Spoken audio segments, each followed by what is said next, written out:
He wasn't just a boxer.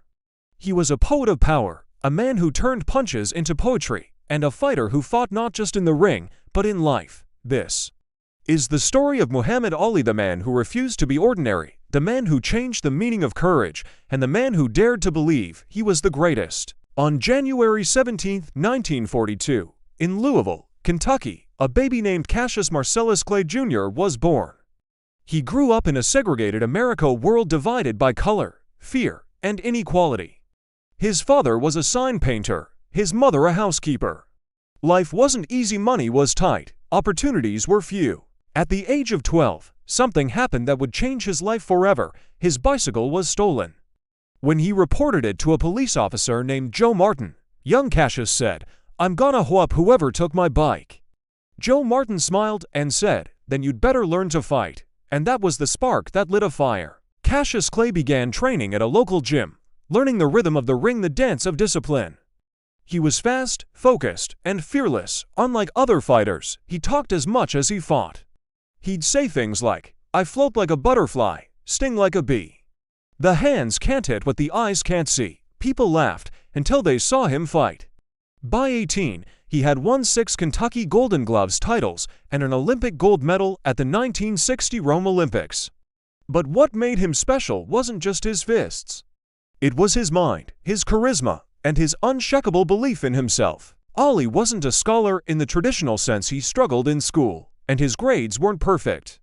But his real education came from life, from the streets of Louisville, from prejudice and pain, from learning how to speak up when others stayed silent. He read, he studied, he questioned.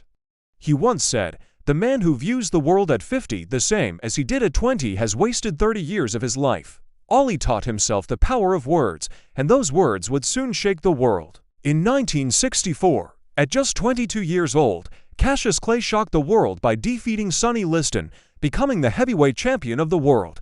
Right after his victory, he made another shocking announcement. He had joined the Nation of Islam and changed his name to Muhammad Ali. The world wasn't ready. Reporters refused to call him by his new name. Critics called him arrogant, defiant, even dangerous, but Ali stood tall. "I know who I am.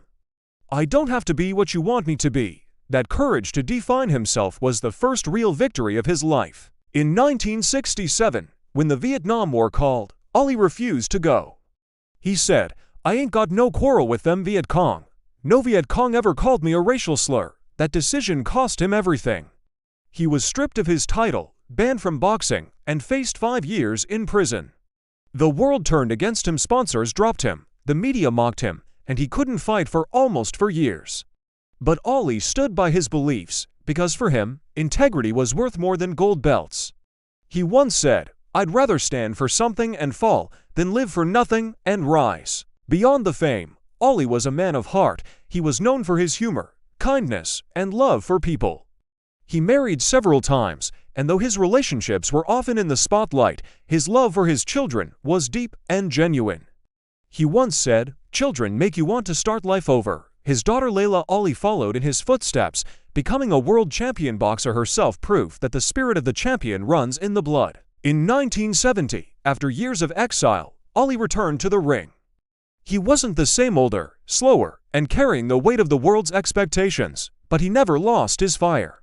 In 1974, he faced George Foreman in what became known as the Rumble in the Jungle. Against all odds, he won not with brute strength, but with intelligence and patience. He invented the rope-a-dope strategy, tiring out his opponent before striking back.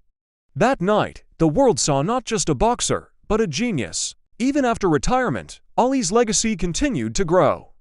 He became a global humanitarian, speaking out for peace, justice, and equality. He met world leaders, helped children, and donated millions to charity. But perhaps his greatest fight came after the ring, his battle with Parkinson's disease, diagnosed in 1984. Even as his body weakened, his spirit stayed unbreakable. "I may have Parkinson's," he said, "but Parkinson's doesn't have me." When Muhammad Ali passed away in 2016, the world didn't just lose a boxer, it lost a voice, a movement, and a miracle. He was more than the greatest, he was the most human. He showed us that being great is not just about winning fights, it's about standing up for what's right, loving people deeply, and never being afraid to be yourself. From the streets of Louisville to the world's biggest arenas, Muhammad Ali's journey reminds us that greatness is not measured by how many times you win, but by how many times you rise after you fall. Don't count the days, make the days count. This is Muhammad Ali, the fighter who changed the world. Thank you for watching. If this story inspired you, please like, share, and subscribe for more content that celebrates the greatest figures in history.